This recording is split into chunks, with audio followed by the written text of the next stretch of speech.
mówisz Dudę Poznań i wszyscy kojarzą, skąd to się wzięło, jaki klub to zainicjował i jaki klub to rozpowszechnił w Europie. Na początku się z tego troszeczkę podśmiechywali, a później już przez 15 lat to powtarzają i mocno to promują, więc chyba im się podobało. To, że D Poznań zostało wpisane do takiego słownika, no to jest faktycznie sytuacja niebywała. To jest taki symbol międzynarodowy, wręcz międzykontynentalny.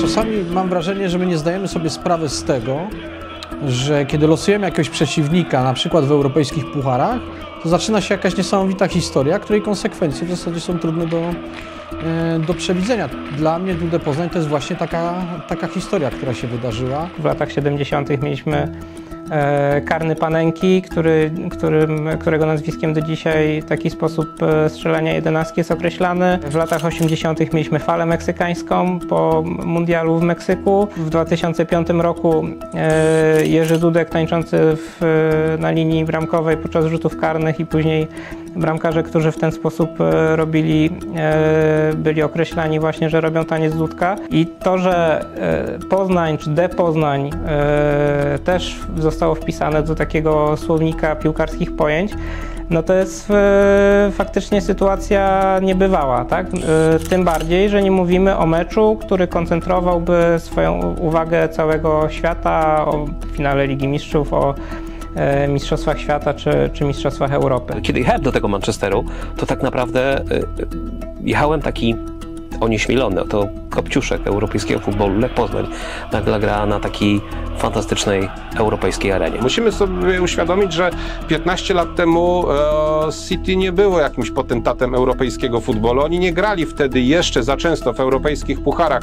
Teraz są stałym uczestnikiem Ligi Mistrzów wręcz, a wtedy tak nie było. Dopiero budował się ten wielki Manchester City. Oni chwilę wcześniej to przecież oni grali jeszcze na peryferiach angielskiego futbolu, więc oni nie mieli międzynarodowych kontaktów. Nie wyjeżdżali na mecze zagraniczne i rzadko zagraniczni kibice przyjeżdżali do Manchesteru. Wtedy to się zaczęło dziać i to była chyba taka pierwsza od naprawdę pewnie wielu lat, jeśli nie w ogóle, bo ten stadion przecież stosunkowo nowy wtedy był, grupa zagranicznych kibiców, która pojawiła się na trybunach stadionu Manchesteru City, no i pokazała troszeczkę inny doping niż oni znają z Anglii. Znajomi, pamiętam, oglądali w telewizji i mówili, że słychać tylko kolejorza, więc no, na pewno zdziwiony byłem tym, jak kibice Manchesteru oglądają ten mecz bardziej jak tak naprawdę w kinie, w teatrze, a my swoją żywiołowością, dzikością, trochę wschodnioeuropejską można powiedzieć, na pewno wnieśliśmy tam spory koloryt na ten stadion. Atmosfera była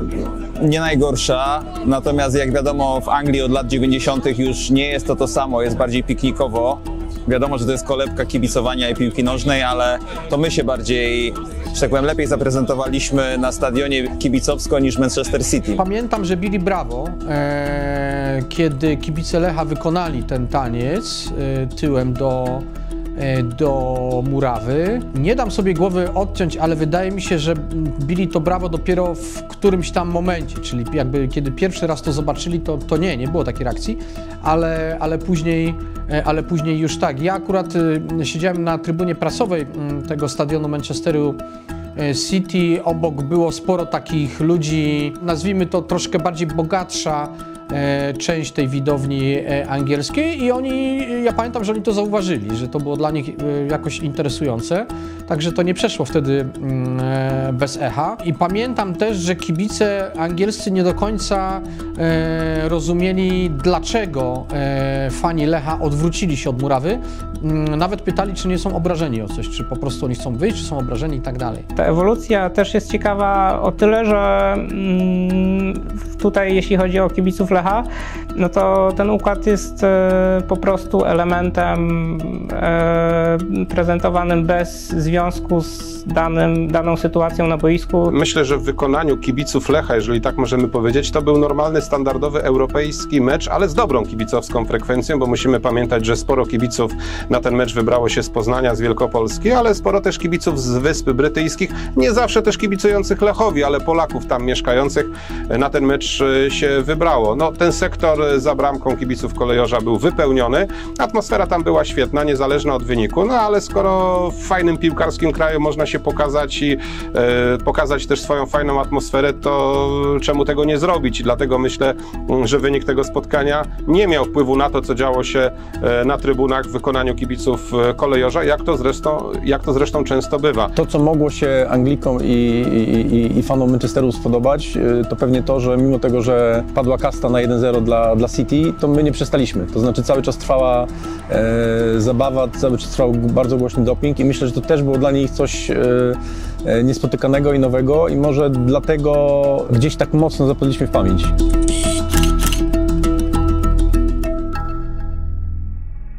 Być może wszystko się zaczęło dosłownie od jednego wpisu na tymże forum Manchesteru. W takich czasach, kiedy czasami pewne zachowania kibicom starają się być podpowiadane w taki sztuczny sposób na telebimie, a teraz klaszczemy, a teraz machamy, a teraz bijemy brawo. Układ, który dzisiaj jest znany już na wszystkich kontynentach i na wszystkich kontynentach poza chyba Afryką był pokazywany, przynajmniej z tego, co media na świecie przekazywały, mógł się narodzić na dobrą sprawę za sprawą jednego czy paru wpisów na forum internetowym. To jest fajny przykład tego, że kibice w tym swoim chęci kibicowania również szukają inspiracji, używając jakiejś takiej coachingowej nowomowy, tak? Szukają ścieżek do rozwoju i inspirują się różnymi rzeczami.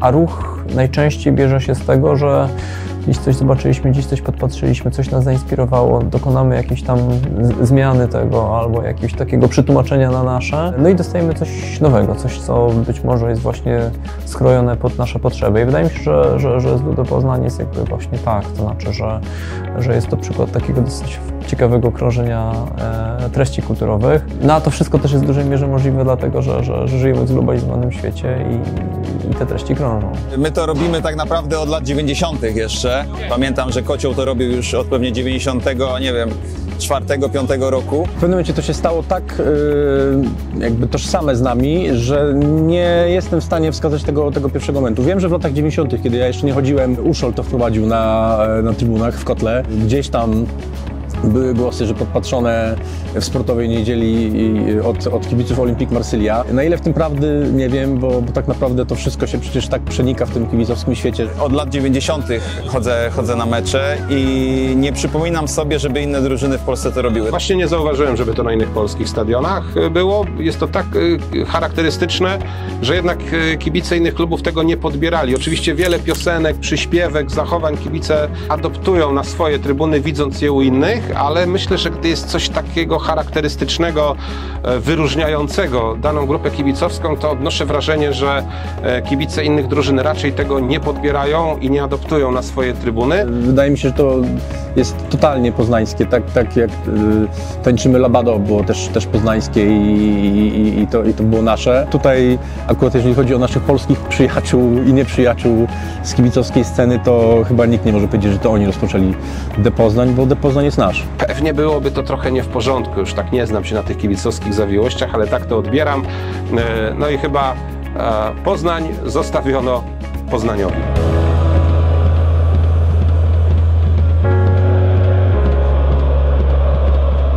Pamiętam, że wtedy po spotkaniu w Manchesterze to takie klasyczne zadanie korespondenta, kupiłem wszystkie możliwe angielskie gazety. Te relacje z meczu nie były pewnie jakoś szczególnie długie. Myślę, mam takie w pamięci, że doping kibiców Lecha był tam podkreślany, bo faktycznie kibice Lecha, których było przecież wielokrotnie mniej, byli głośniejsi niż fani Manchesteru. Natomiast wydaje mi się, że wtedy w samych relacjach tamten moment odwrócenia się do boiska i podskakiwania nie był jakoś uwypuklony. I tak na dobrą sprawę, kiedy po paru dniach pewnie te filmiki wpadły do sieci, głównie na YouTube'a i po paru dniach na tym forum zaczęło to być omawiane i wtedy ten pomysł naśladowania kibiców Lecha padł. Zrobiliśmy niesamowite wrażenie jako kibice na kibicach Manchesteru. Pamiętam, jak czytałem wówczas fora internetowe, gdzie żałowano, że sposób kibicowania w Wielkiej Brytanii czy Manchesterze nie jest właśnie tak żywiołowy i tak naturalny i autentyczny jak kibiców Lecha Poznań. I pamiętam też tę dyskusję, że to było wręcz wstyd, że ta garstka kibiców Lecha dopingowała lepiej swój zespół niż wiele tysięcy kibiców Manchesteru. Na tych forach internetowych napisano, że trzeba coś zrobić, że trzeba być może zmienić sposób i skopiować jedno z tych zachowań. Powstała instrukcja, którą kibice Manchesteru sobie zaczęli przesyłać. Jestem prawie przekonany, że kiedy przyjechali tutaj na rewanż, ten pomysł już dawno okrzepł i tam była koncepcja kopiowania. No oczywiście to, że pełen stadion w Poznaniu zrobił na tych, którzy tutaj byli, także niesamowite wrażenie. No i to, że ich ograliśmy, to pewnie nie zaszkodziło. Ten mecz był z takich moich kibicowskich doświadczeń chyba najlepszy piłkarsko, jaki widziałem. Ten mecz rewanżowy u nas. Walczy tam gdzieś ślizgiem, stara się zatrzymać kolejny atak. Jeszcze Lekici, jeszcze szansa. Modrzeń, próba strzału, gol! Gol! Gol! Ten poznański mecz wpadał w dzień, kiedy moje radio, które właśnie stawało się dużym ogólnopolskim medium, zatrudnialiśmy właśnie wtedy na przykład Kubę Wojewódzkiego, zorganizował w Warszawie pierwsze urodziny, wielką imprezę. W warszawskiej Stodole zaproszeni goście. No i nasz szef, kibic Widzewa, mówi do mnie mniej więcej miesiąc przed imprezą: Jaro, przygotuj się, tego i tego dnia jest impreza, musimy być wszyscy, cały zespół radiowy i tak dalej. I ja mówię wtedy do tego swojego szefa: Marcin, nie będzie mnie, przykro mi, nie dam rady. Marcin zdziwiony, bo to naprawdę duże wydarzenie. Radio naprawdę startuje na ogólnopolskie tory, stajemy się bardzo popularni. Mówi: ale dlaczego? Co się dzieje? Coś złego w domu? Mówię: nie, będzie mecz Lecha z Manchesterem City. No i on po dłuższej chwili namysłu, ciszy, mówi: okej, idź na mecz. Siedząc akurat wtedy na trybunie prasowej, miałem okazję być dość blisko sektora gości i było widać takie zaciekawienie. Oni patrzyli sobie na to, jak my się zachowujemy, i tam była duża sympatia. Było widać, że oni machają nam, kibice z boku odmachiwali. Jakaś radość, wymiana uprzejmości, takie okrzyki, ale wiecie, nie takie jak przyjeżdża jakaś drużyna, której nie lubimy i krzyczymy do nich raczej złe rzeczy. To tam było widać absolutnie dużą sympatię. Zresztą na ulicach miasta też i przed, i po meczu. I to tam tak naprawdę, mam wrażenie, podpatrywali to, co robiliśmy na stadionie, bo tam po prostu mieli okazję zobaczyć to w naprawdę sporej dawce. I pamiętam nawet na konferencji po spotkaniu, na którym miałem przyjemność też przypadkiem trochę tłumaczyć trenera Manciniego i Jamesa Milnera, oni też podkreślali, jak głośno i świetnie zorganizowali poznańscy kibice, więc to na pewno zapadło w pamięć i zawodników, i sztabu trenerskiego, no i kibiców, co do dzisiaj procentuje. Ja w ogóle mam wrażenie, że Manchester City, mimo tych sukcesów, które miał ostatnio, nie jest taką nadętą firmą, jak jego rywal z Zamiedzy na przykład. I w ogóle to są jacyś tacy przyjemniejsi ludzie. Ja, mimo tego, że interesuję się piłką nożną i gdzieś tam zdarzało mi się też trzymać kciuki za Manchester United, to jednak od lat wolałem tego biedniejszego brata z Manchesteru. I ten przyjazd City do Poznania był naprawdę czymś wyjątkowym. Efekt był taki, że bardzo szybko po tych spotkaniach Poznań zaczął podbijać w zasadzie Wielką Brytanię i też pamiętam, że bardzo szybko, chyba w następnym roku, Manchester City grał już w półfinale Pucharu Anglii i jest chyba do tej pory taki film na YouTubie, kiedy połowa Wembley Stadium skacze i śpiewa o tym, żeby robić Poznań.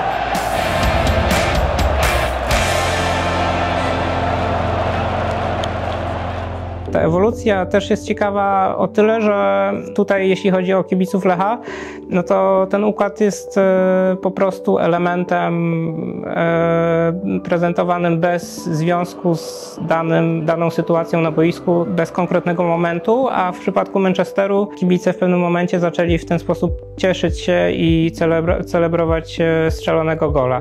I też w taki sposób hasło De Poznań zostało zapisane w słowniku Cambridge, że to jest sposób celebracji strzelonego gola. Jest w sumie ciekawe to, że samo określenie De Poznań odnosi się do nazwy miasta, a nie do pełnej nazwy klubu, czyli nie jest to robienie Lecha Poznań, tylko jest to robienie Poznań. Mam tu w sumie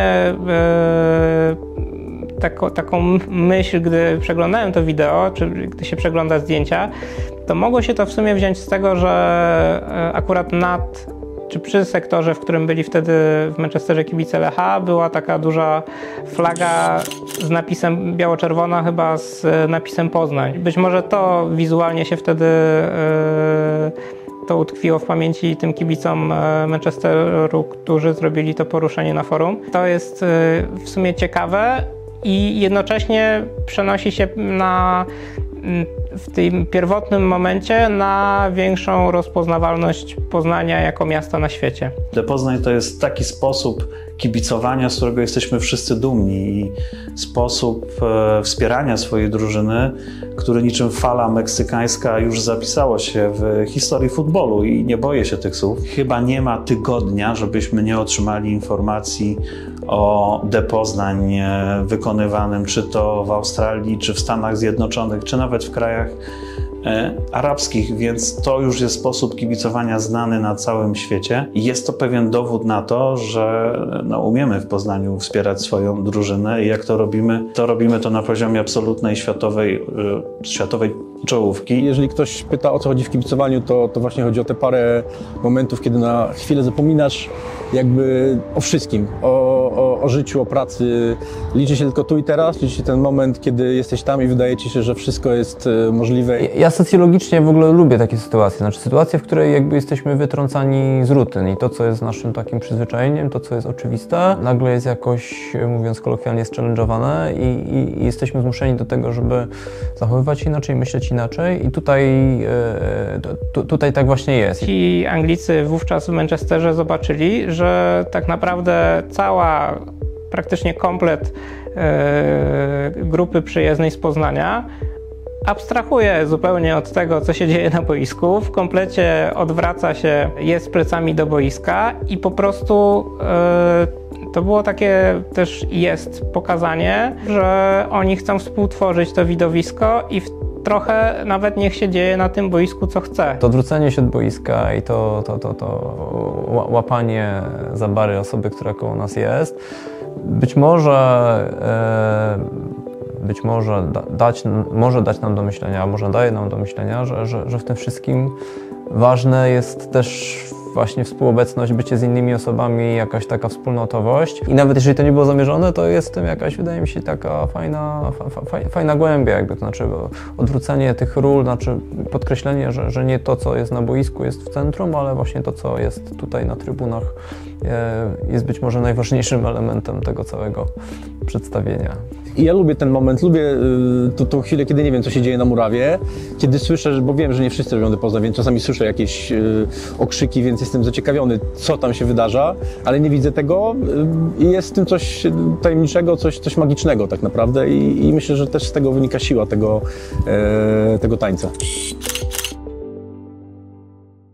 Gdzieś po 15 latach jesteśmy w momencie, kiedy do koncertowania wróciła grupa Oasis. Bracia Gallagher to są ludzie, którzy mają sporo za uszami, ale to są strasznie mocni kibice tego klubu. Oni trochę przymusili swoich fanów do tego, żeby to De Poznań robić. Oni używali takiego sformułowania, że proszą o taką małą przysługę, natomiast jakby to stało się takim bardzo rozpoznawalnym elementem tych koncertów.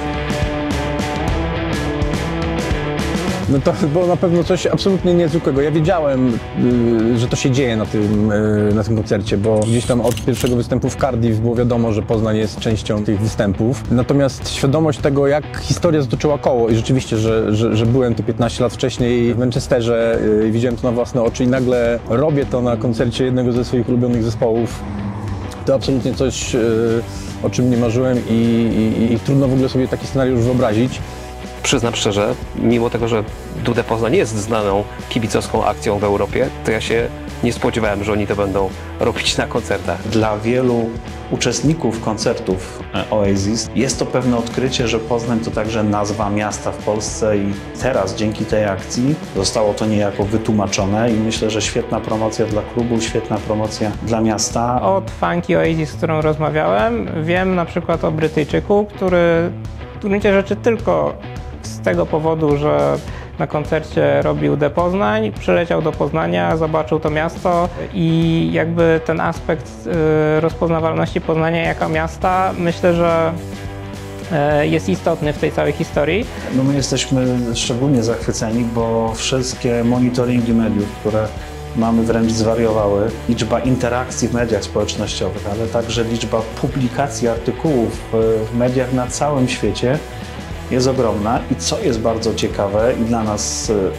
ważne, że D Poznań wszedł w świat kultury, że wyszliśmy z promocją Poznania przez D Poznań ze świata sportu także do świata kultury. To, że futbol jest przestrzenią takiego jakiegoś tam spotkania bardzo różnych postaci, bardzo różnych aktorów, to jest bezsporne. Natomiast wydaje mi się, że w tym przypadku to jest taka sytuacja, gdzie spotykają się tacy aktorzy, którzy mają bardzo dużo uwagi, bardzo dużo popularności. Czy to sytuacja koncertu, czy sytuacja meczu, czy sytuacja gwiazd piłkarskich, czy gwiazd sceny muzycznej, one są dość podobne, tak? Więc może ta sytuacja pokazuje, że na dobrą sprawę te dwa światy jakby cały czas są w tej samej przestrzeni i korzystają z podobnych środków.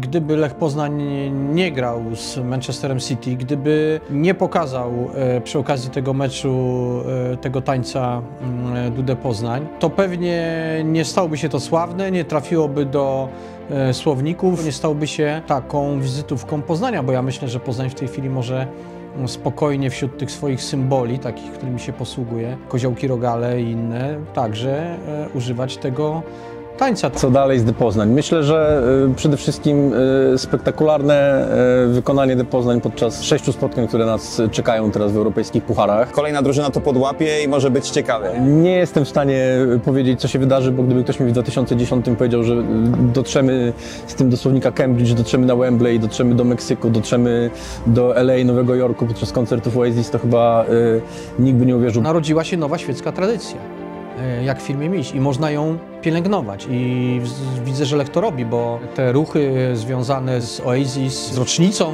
tych wydarzeń mogą doprowadzić do pielęgnacji czegoś takiego. Życzyłbym sobie tego, żeby faktycznie był to taki sposób kibicowania znany na całym świecie, ale żeby wszyscy, którzy robią Poznań, wiedzieli, że tu chodzi o klub piłkarski z Polski i że chodzi o miasto w Polsce. Ta historia tego tańca to jest historia, która się nierozerwalnie wiąże z rywalizacją sportową z Manchesterem City, która po wsze czasy będzie fundamentem historii Lecha Poznań. Nie było nigdy nic większego w historii Lecha. Nawet, nie wiem, zwycięstwo z Olimpikiem Marsylia, który potem wygrywał Mistrzostwo Klubowe Europy, nie zapisze się nigdy w historii tak, jak coś takiego, co potem niosą w świat kibice. Ta figura, ten taniec, to jest po prostu Poznań. Tak się będzie nazywał już po wsze czasy, tak jak Polka jest Polką, jak Polonez jest Polonezem, tak to będzie Poznanie. No słuchajcie, to D Poznań, oczywiście rozpowszechnione dzięki Manchesterowi City, tak naprawdę staje się takim widzianym w Europie na trybunach momentem. To jesteśmy w pewien sposób legendą.